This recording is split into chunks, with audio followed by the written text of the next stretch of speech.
Good morning everyone. Good morning everyone. हम शुरू करें आज भारत का भूगोल। क्या करें बेटा? भारत का भूगोल। एक मिनट।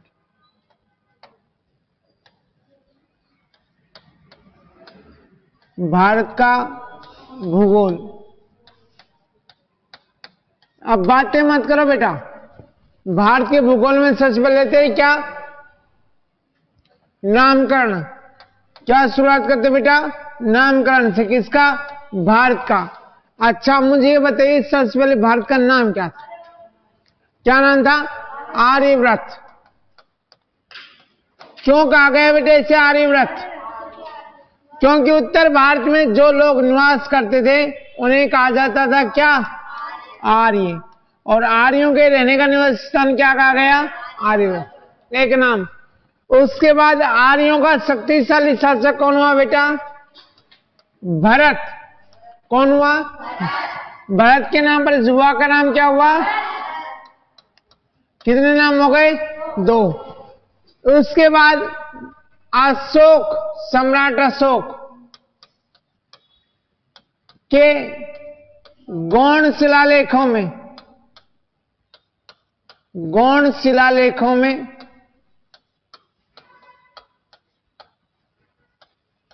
तथा बौद्ध काल में, किसमें बेटा? अशोक के गौड़ शिलालेखों में और बौद्ध काल में इस भूभाग के लिए एक नाम दिया गया। क्या बेटा? जम्बूद्वीप। क्या नाम दिया गया बेटा? जम्बूद्वीप। जम्बूद्वीप क्यों नाम दिया गया? जम्बू वृक्ष की अधिकताकरण। क्या बेटा? जम्बू वृक्ष की अधिकताकरण, इसका नाम दिया गया क्या? जम्बूद्वीप। उसके बाद विदेश से आए कौन? पर्शियावासी। कौन आए बेटा? पर्शियावासी। पर्शिया का नाम बदलकर हुआ क्या? फारस। फारस। और वर्तमान में फारस का नाम है बेटा ईरान। यहां के लोगों का हिंदी उच्चारण कुछ ऐसा था, ये स को बोलते थे क्या? है। क्या बोलते थे बेटा? है। इन्होंने सिंधु नदी को नाम दिया क्या? हिंदू नदी। और जिस भूभाग पर हिंदू नदी बहती है उसको नाम दिया बेटा क्या? हिंदुस्तान। क्या नाम दिया बेटा? हिंदुस्तान। उसके बाद आए कौन लोग? यूनानी लोग। यूनानी लोग। उन्होंने ग्रीक भाषा में सिंधु नदी को कहा क्या बेटा? इंडस नदी। क्या कहा? इंडस नदी। और जिस भूभाग पर इंडस नदी बहती है उसको क्या नाम दिया बेटा? इंडिया। वर्तमान भारतीय संविधान में इस भूभाग के लिए 2 नाम है, एक तो भारत और दूसरा इंडिया। आज तक इतिहास में इससे ज्यादा कुछ नहीं पूछा गया। वैसे भारत के नामकरण से संबंधित क्वेश्चन बहुत ज्यादा आते हैं, लेकिन आपके लेवल पर सिर्फ भारत और इंडिया, इससे ज्यादा कुछ नहीं पूछता। हेडिंग डालिए आप भारत का भूगोल। शुरुआत करते हैं भारत के भूगोल से। और आपका भी सीटेट का एग्जाम हुआ है। A to Z क्वेश्चन सारे मेरे नोट्सों में से, सारे। कोई ऐसा क्वेश्चन नहीं जो मेरे नोट्स से बाहर हो। आपको सारे करवाऊंगा मैं, एक से बढ़कर एक। चलिए लिखिए भारत का भूगोल। हेडिंग डालो, डालो बेटा। और शुरुआत में लिखिए नामकरण। नामकरण।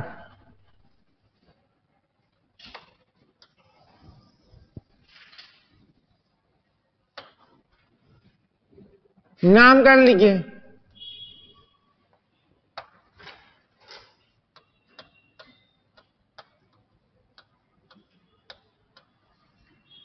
इसमें लिखिए नंबर 1, सबसे पहले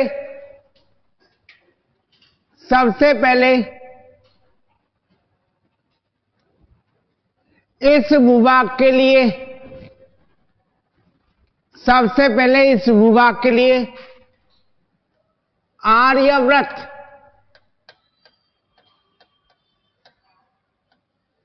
आर्यव्रत शब्द का प्रयोग किया गया? आर्यव्रत शब्द का प्रयोग किया गया।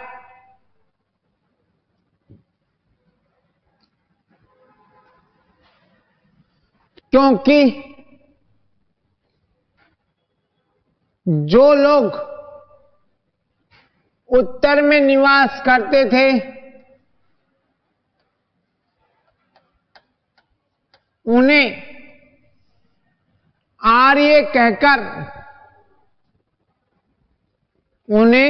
आर्य कहकर संबोधित किया जाता था। उन्हें आर्य कहकर संबोधित किया जाता था। इस नाम में किसी कोई समस्या बेटा? सबसे पहला नाम क्या था? आर्यव्रत। क्यों? क्योंकि उत्तर भारत में जो लोग निवास करते थे उन्हें कहा जाता था क्या? आर्य। लाइन चेंज करो।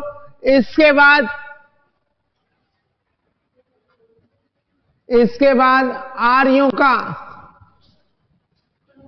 गुड मॉर्निंग, इसके बाद आर्यों का शक्तिशाली शासक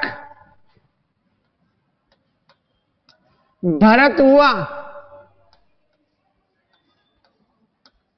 इसके बाद आर्यों का शक्तिशाली शासक भरत हुआ। भरत के नाम पर इस भूभाग का नाम भारत हुआ। भरत के नाम पर इस भूभाग का नाम क्या हुआ बेटा? भारत। पहला नाम क्या था? आर्यव्रत। दूसरा नाम क्या हो गया? भारत। लाइन चेंज कीजिए।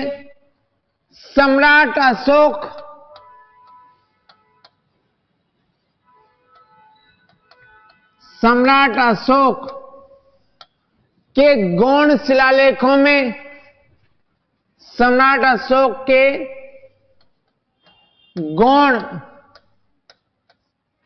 शिलालेखों में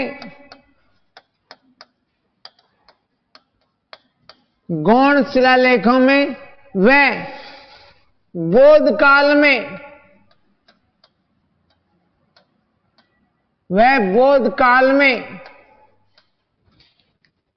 इस भूभाग के लिए,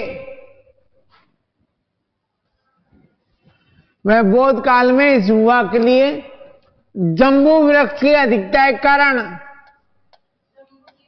जम्बू वृक्ष की अधिकता के कारण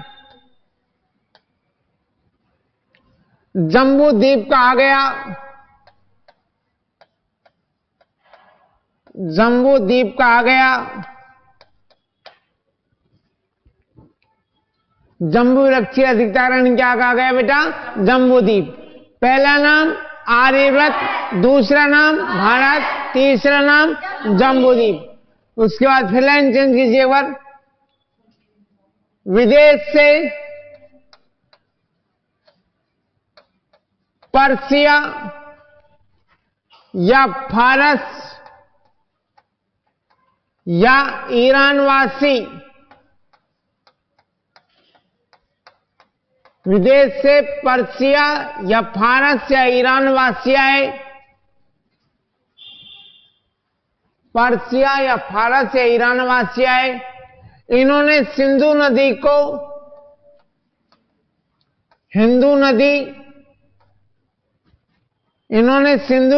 हिंदू नदी और इस भूभाग को हिंदुस्तान कहा। और इस भूभाग को क्या नाम दिया बेटा? हिंदुस्तान कहा।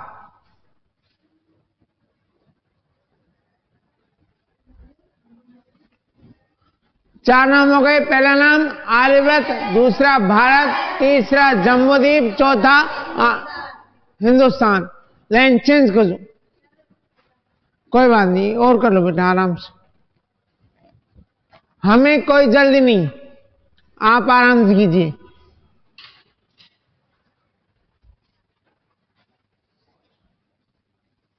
लाइन चेंज करो। इसके बाद यूनानी लोग आए। इसके बाद यूनानी लोग आए, यूनानी लोग आए, इसके बाद यूनानी लोग आए। उन्होंने ग्रीक भाषा में, उन्होंने ग्रीक भाषा में सिंधु नदी को इंडस नदी, सिंधु नदी को इंडस नदी और इस भूभाग को इंडिया कहा, और इस भूभाग को इंडिया कहा।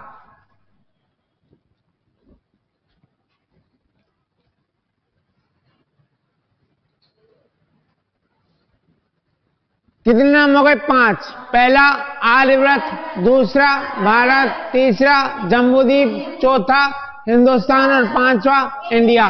नोट लगाइए। वर्तमान भारतीय संविधान में इस भूभाग के लिए भारत व इंडिया, भारत व इंडिया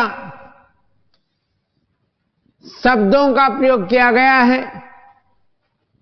भारत व इंडिया शब्दों का प्रयोग किया गया है। किस भूभाग के लिए बेटा? इस भूभाग के लिए। दो ही नाम मिलते हैं, एक तो भारत और दूसरा इंडिया। भारतीय संविधान में भारत के लिए। अब बात करते हैं, क्वेश्चन आता है अक्षांश और देशांतर का।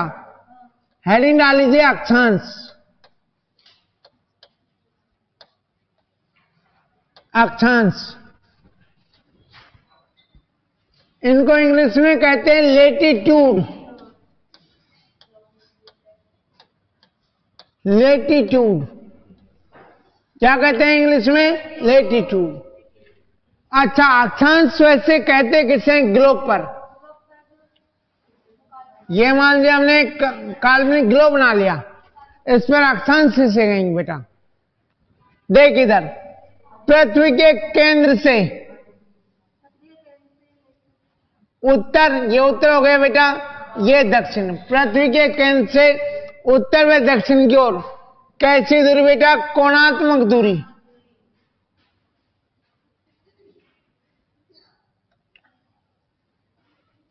पृथ्वी के केंद्र से उत्तर व दक्षिण की ओर कैसी दूरी बेटा? कोणात्मक दूरी। कोणात्मक दूरी को क्या कहा बेटा? अक्षांश। क्या कहा? अक्षांश। और एक समान दो अक्षांशों को, क्या बेटा? एक समान दो अक्षांशों को मिलाने वाली रेखा को क्या कहा गया? अक्षांश रेखा। क्या कहा गया? अक्षांश रेखा। अच्छा, मैं आपसे पूछूं, पृथ्वी पर कुल कितने अक्षांश पाए जाते हैं? तो कुल अक्षांशों की संख्या कई किताबों में 180 दे रखा है, कई में 181 दे रखा है। और वैसे अगर हमें 0 डिग्री को लगाते हैं तो हो जाती है 181, और अगर हम 0 डिग्री को नहीं लगाते हैं तो रहती कितनी?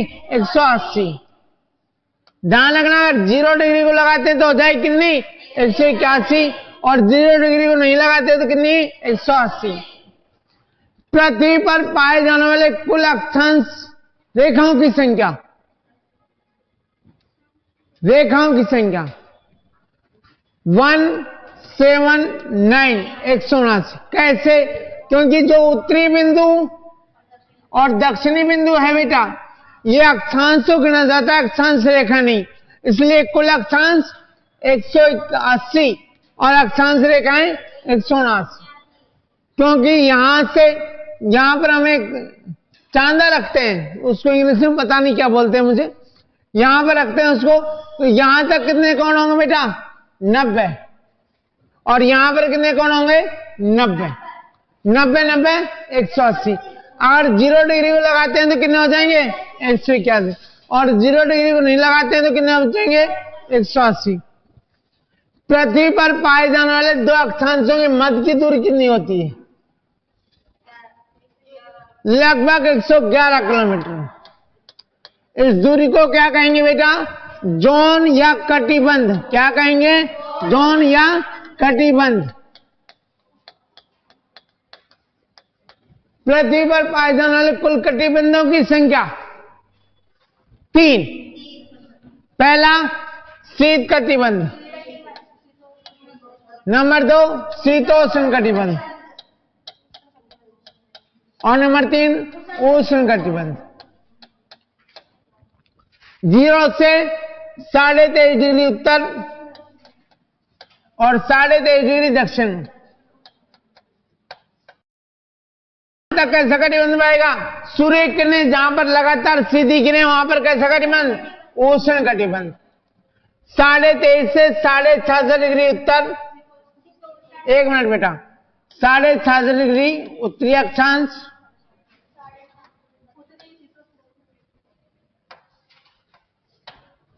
उत्तरी अक्षांश और 66.5 डिग्री दक्षिणी अक्षांश। यहां पर सूर्य किरणें कैसी हो जाती बेटा? तिरछी हो जाती हैं। कैसी हो जाती हैं? तिरछी।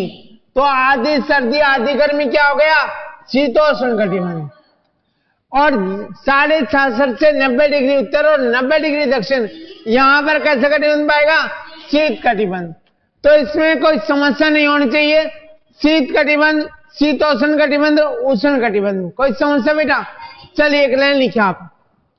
अक्षांश पृथ्वी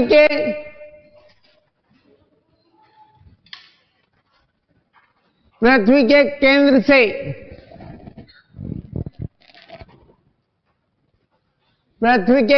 से उत्तर व दक्षिण की ओर,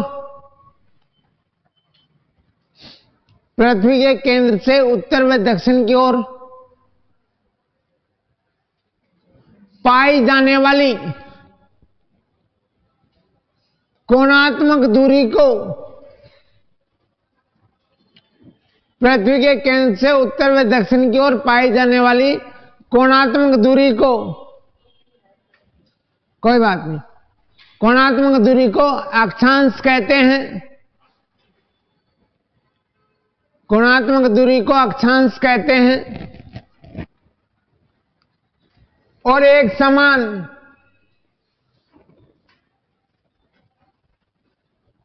समान दो अक्षांशों को मिलाने वाली रेखा को, और एक समान दो अक्षांशों को मिलाने वाली रेखा को अक्षांश रेखा कहते हैं।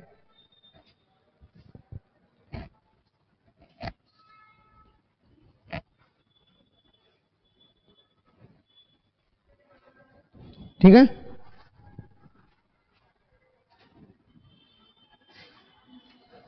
जब आपकी तबीयत सही नहीं तो आपको नहीं आना चाहिए यहां पर। चलिए कोई बात नहीं बेटा, लाइन चेंज करो। पृथ्वी पर पाए जाने वाले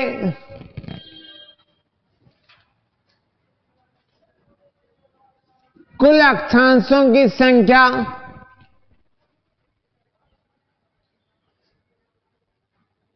180, कुल अक्षांशों की संख्या 180,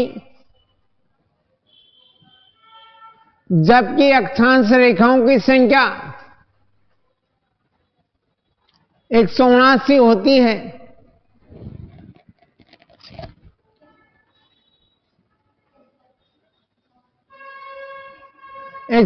होती है। नोट लगाइए के नीचे, कोई बात नहीं, आराम से लिख लो। अपने को कोई जल्दी नहीं, पहले आपको समझ में आना चाहिए। क्योंकि मैं एक बात ही कहता हूं आपसे बार बार, हजारों बार कोचिंग करने से कोई फायदा नहीं। सिर्फ एक बार आइए और बढ़िया कोचिंग कीजिए। एक कोचिंग वाला कोई भी खराब नहीं, बशर्ते हमारे अंदर कमियां होती हैं कि हम लोग पूछते नहीं किसी से। अगर आप पूछोगे तो ऐसा कोई टीचर नहीं जो यहां पर खड़ा और बताए नहीं। टीचर सभी अच्छे होते हैं, कोई टीचर बेकार नहीं होता। ज्ञान सभी को होता है, वही यहां पर आकर खड़ा हुआ जिसको ज्ञान है, जिसको नॉलेज है, जो जानता है। अनजाने में हो जाता है, कई बार अनजाने व्यक्ति खड़े हो जाते हैं जिन्हें कम ज्ञान होता है। चलिए आगे लिखिए बेटा। नोट लगाइए, नोट में लिखिए, अगर हम विषुवत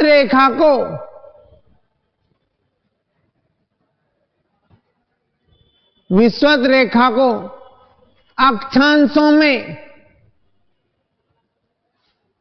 गिनते हैं,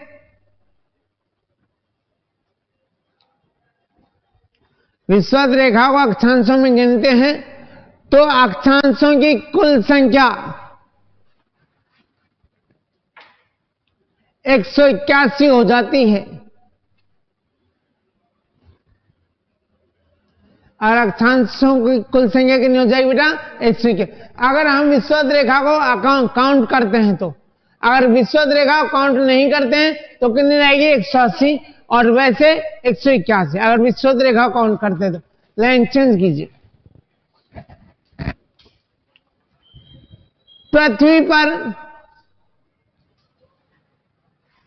पाए जाने वाले दो अक्षांशों के मध्य की दूरी,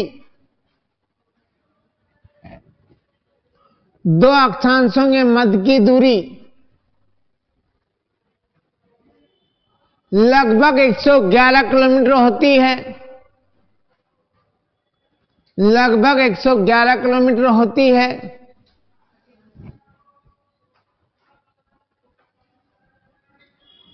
जिसे हम जोन या कटिबंध कहते हैं। क्या बेटा? एक अभी अक्षांश की बात चली बेटा। हाँ, जिसे हम क्या कहते हैं? जोन या कटिबंध। लाइन चेंज कीजिए।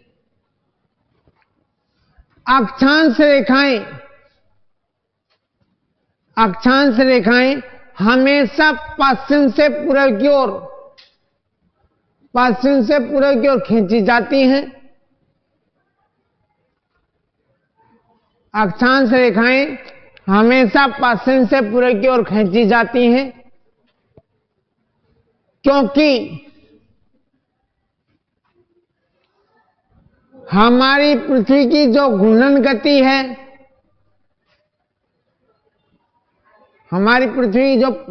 गति है, वो पश्चिम से पूर्व की ओर है।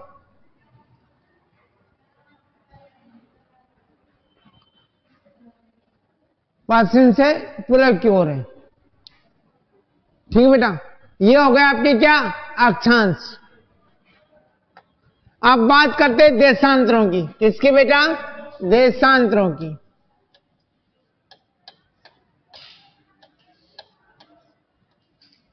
इन्हें इंग्लिश में कहते हैं लॉन्गिट्यूड। क्या कहते हैं बेटा? लॉन्गिट्यूड।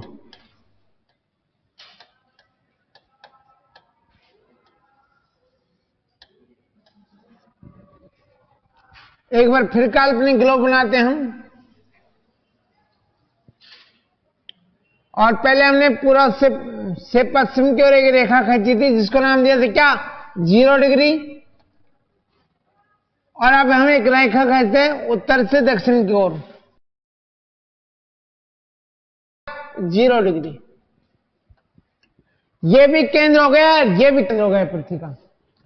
पृथ्वी के केंद्र से पूर्व, ये पूरा हो गया बेटा, और ये पश्चिम। पृथ्वी के केंद्र से पूर्व व पश्चिम की ओर देखना एक बार। कोणात्मक दूरी को क्या कहा हमने? देशांतर। पृथ्वी के केंद्र से पूर्व कोणात्मक दूरी क्या कहा बेटा हमने? देशांतर। जबकि उत्तरी बिंदु को दक्षिणी बिंदु से मिलाने वाली रेखा क्या कहा बेटा हमने? देशांतर रेखा।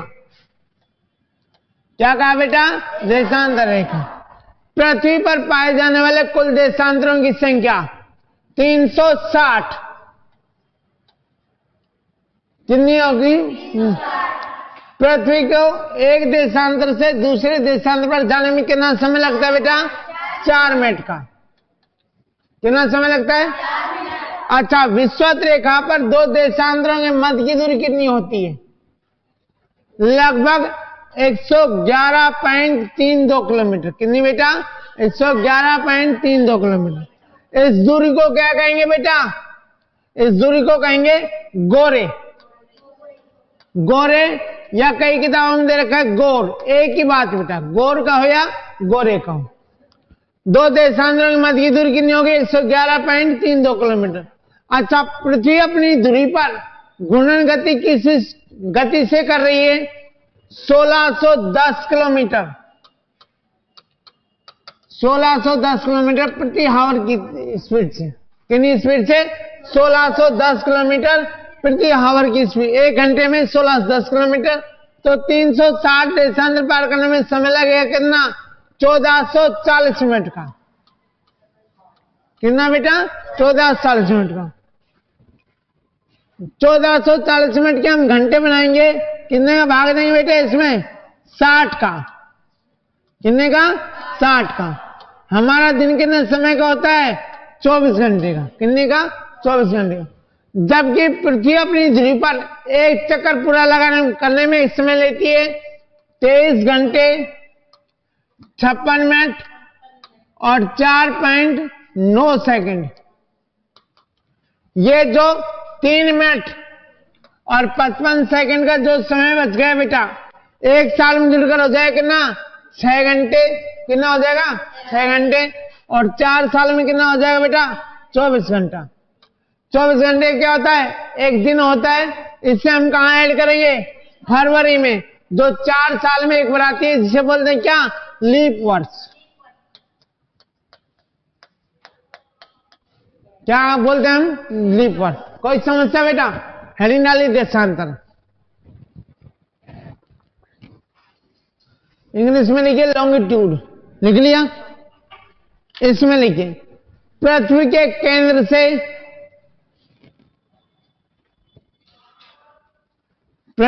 केंद्र से पूर्व व पश्चिम की ओर,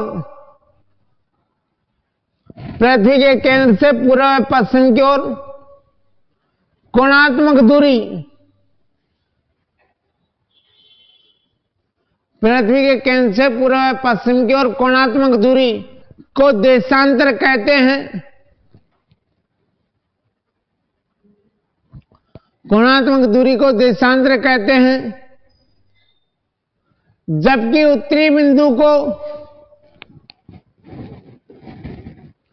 दक्षिणी बिंदु से,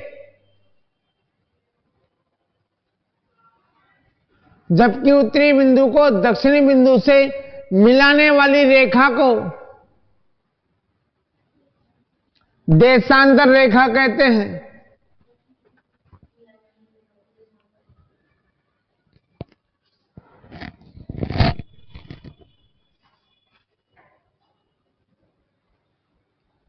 लिख लिया? लिख लिया बेटा? आगे लिखिए पृथ्वी पर पाए जाने वाले कुल देशांतरों की संख्या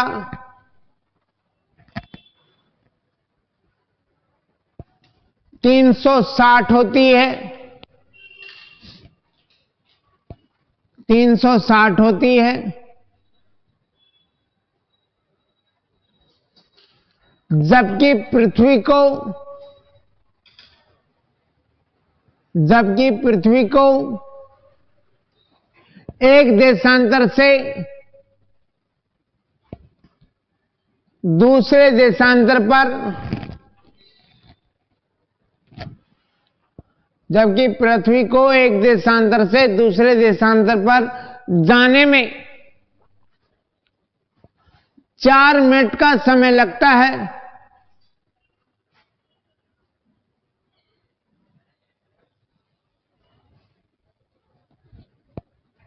4 मिनट का समय लगता है। नोट लगाओ।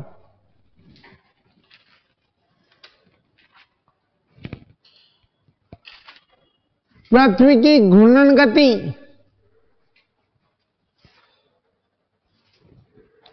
1610 किलोमीटर प्रति घंटा की 1610 बेटा, 1610 किलोमीटर प्रति घंटा की है।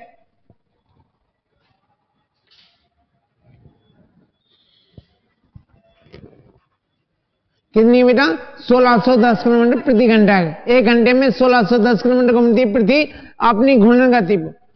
लाइन चेंज करो। पृथ्वी पर पाए जाने वाले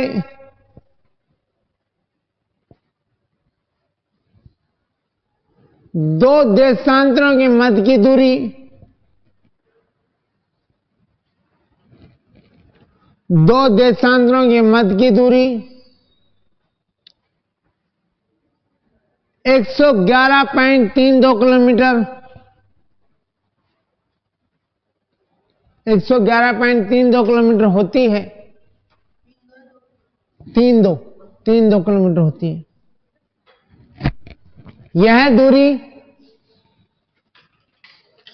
यह दूरी विषुवत रेखा पर होती है। यह दूरी विषुवत रेखा पर होती है, जो ध्रुवों की ओर जाने पर शून्य हो जाती है। जो ध्रुवों की ओर जाने पर शून्य हो जाती है।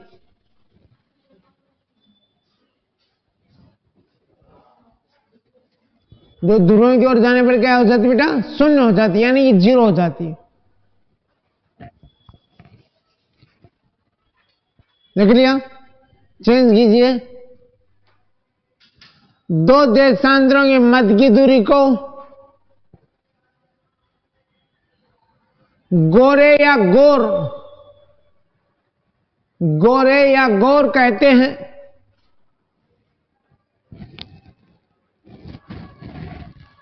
गोरे या गोर कहते हैं। ये अक्षांश और देशांतर हो गए है बेटा। इससे संबंधित कोई क्वेश्चन आएगा आप गलत नहीं कर सकते।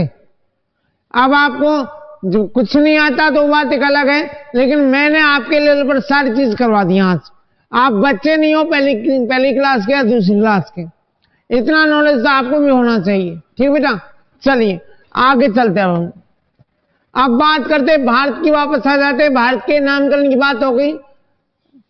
2 लाइन खींचिए। एक का नाम दिया उत्तर, एक का नाम दिया दक्षिण, एक का नाम दिया पूर्व और एक का नाम दिया पश्चिम। अब मैं आपसे पूछ रहा हूं, भारत की उत्तर में सीमा कहां से चालू होती है? जो भारत की उत्तरी सीमा है वो कहां से चालू होती है? ये एक जगह है लेह लद्दाख में जिसका नाम है इंदिरा कोल। इंदिरा कोल कहां है बेटा? ये लेह लद्दाख में। लेह लद्दाख।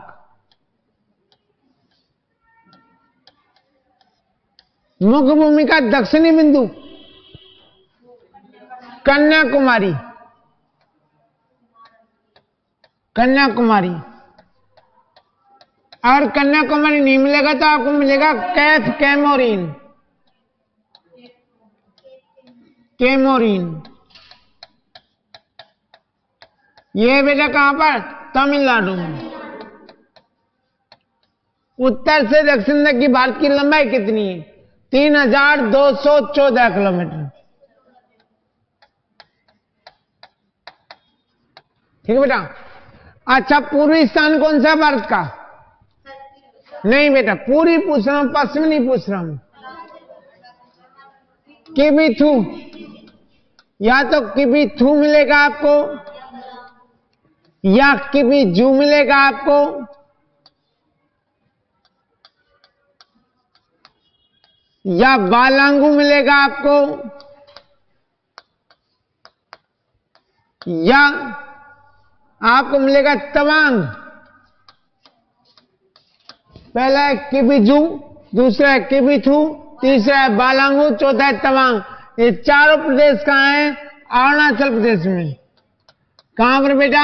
अरुणाचल प्रदेश में। पश्चिम बिंदु गोहर माता। गोहर माता ये कहाँ है? ये सरक्रिक में, और सरक्रिक कहाँ है? गुजरात में। ये पश्चिम बिंदु हो गया। पूर्वी बिंदु पश्चिम बिंदु के मध्य की दूरी कितनी है बेटा? 2933 किलोमीटर।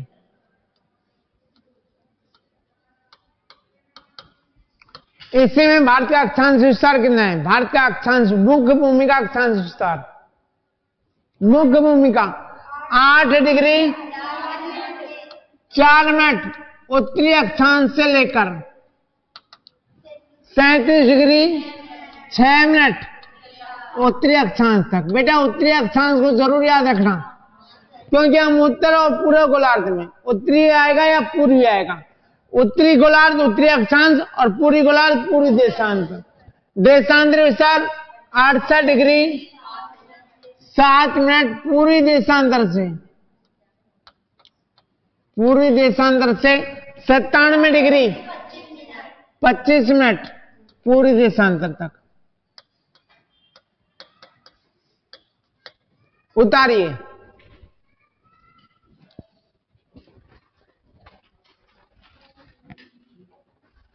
आराम से, बिल्कुल इजी वे में बताएंगे, बिल्कुल इजी तरीके से पढ़ाएंगे।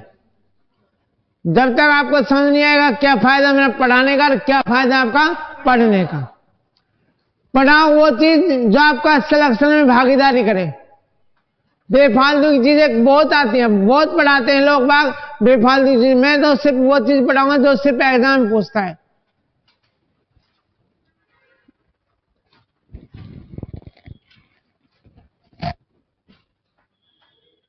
उतार लो आराम से।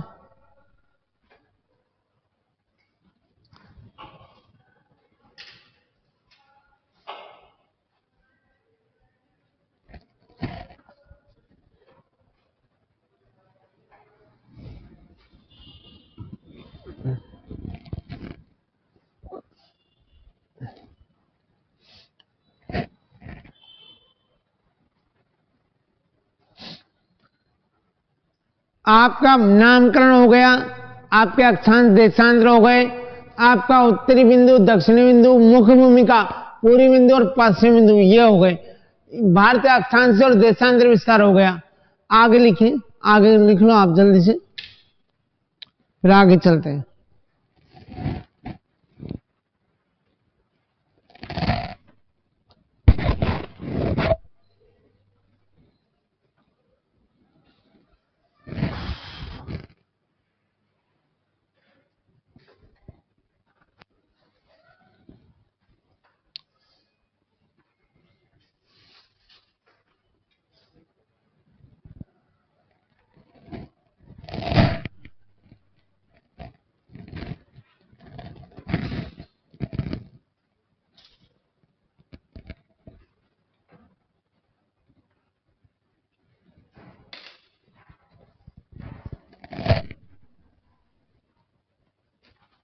मुझसे पूछो, मैं बताऊंगा। मैं क्यों खड़ा हूं यहां पर? ये लेह लद्दाख। बेटा डिजिटल बोर्ड पर पहली बार ही पढ़ा रहा हूं, इसलिए मेरी राइटिंग थोड़ी साफ नहीं आ रही। नहीं आप मुझसे पूछ लो, मैं बता दूंगा आपको।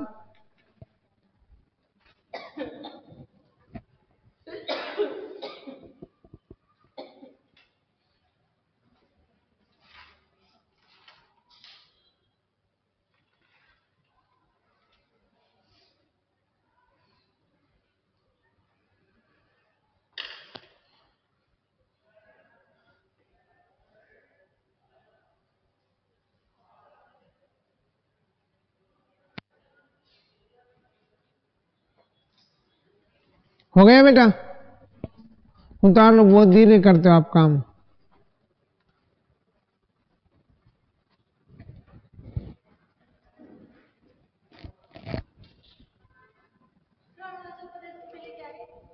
ये तवांग बेटा, तवांग। या तो किबिथु मिलेगा, या किबिजू मिलेगा, या बालांग मिलेगा, या तवांग मिलेगा। चारों में से एक मिलेगा। अगर चारों देगा तो चौथा ऑप्शन देगा ये सभी। और चार ऑप्शन देगा तो ऑप्शन में चौथा ऑप्शन आएगा ये सभी।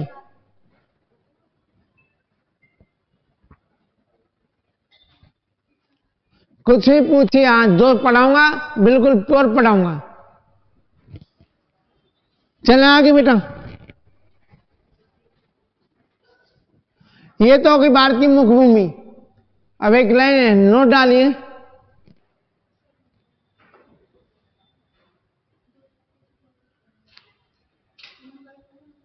बोलू आगे बेटा, लिख लेना आराम से इसको।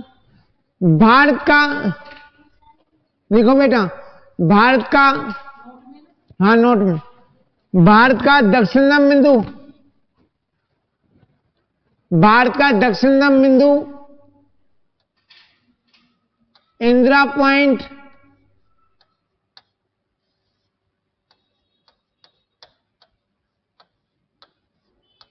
या पारासन पॉइंट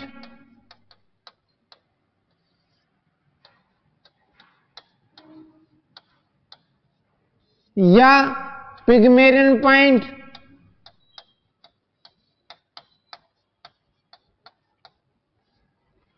या लाहट सिंह पॉइंट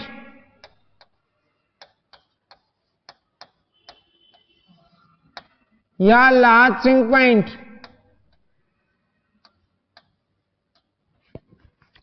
6 डिग्री 42 मिनट उत्तरी अक्षांश पर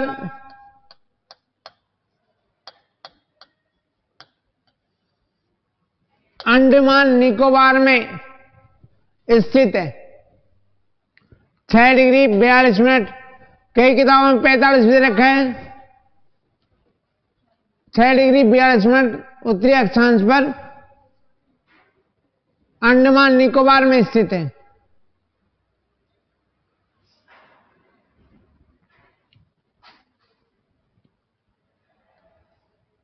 इसको 45 और कर लेना, 45 मिनट उत्तरी अक्षांश पर कहां स्थित है? अंडमान निकोबार में। या तो 42 मिलेगा या 45 मिलेगा। ये हो गई भारत की अक्षांश देशांतर, उत्तरी बिंदु, दक्षिणी बिंदु, पूर्वी बिंदु, पश्चिमी बिंदु। होगी बात बेटा? चलिए लिख लो बेटा। उसके बाद बात करते हैं भारत का कुल क्षेत्रफल। भारत का कुल क्षेत्रफल कितना है बेटा? राजस्थान का थोड़ी पूछ रहा हूं मैं। 32,87,263 वर्ग किलोमीटर। अगर ये आपसे वर्ग मील में पूछ ले तो नहीं, 12,69,219.34 वर्ग मील।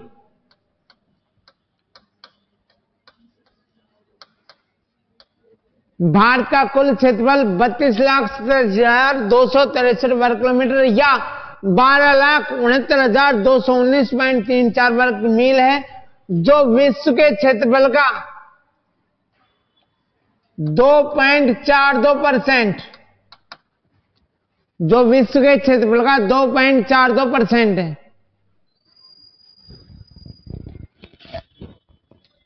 जो विश्व के क्षेत्रफल का 2.42% है।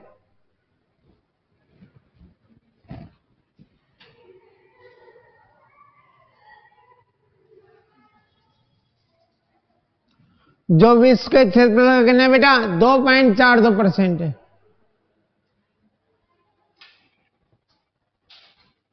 लाइन चेंज कीजिए, एक लाइन और लिखिए। विश्व के क्षेत्रफल का 2.42% है।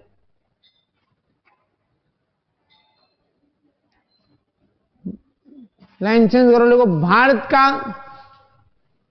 विश्व में, भारत का विश्व में क्षेत्रफल की दृष्टि से, भारत का विश्व में क्षेत्रफल की दृष्टि से 7वां स्थान आता है। भारत का विश्व में क्षेत्रफल की दृष्टि से कौन सा स्थान आता है बेटा? 7वां स्थान आता है।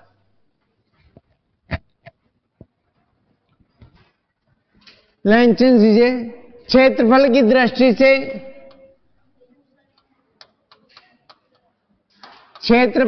दृष्टि से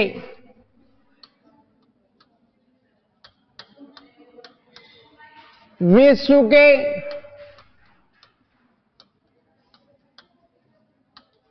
10 बड़े देश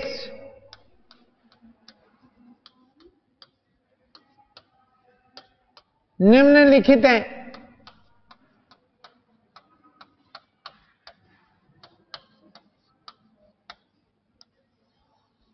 दस बड़े देश निम्नलिखित हैं। नंबर 1 रूस, नंबर 2 कनाडा, नंबर 3 चीन, नंबर 4 संयुक्त राज्य अमेरिका, संयुक्त राज्य America,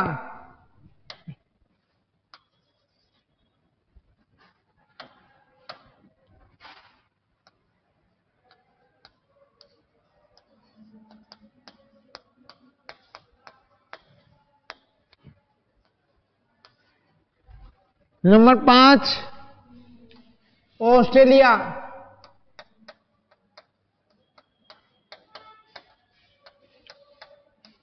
number 6 Brazil, number 7 Bharat, number 8 Argentina,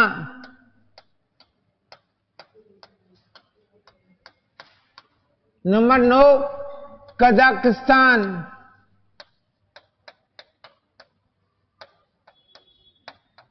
और नंबर 10 अल्जीरिया।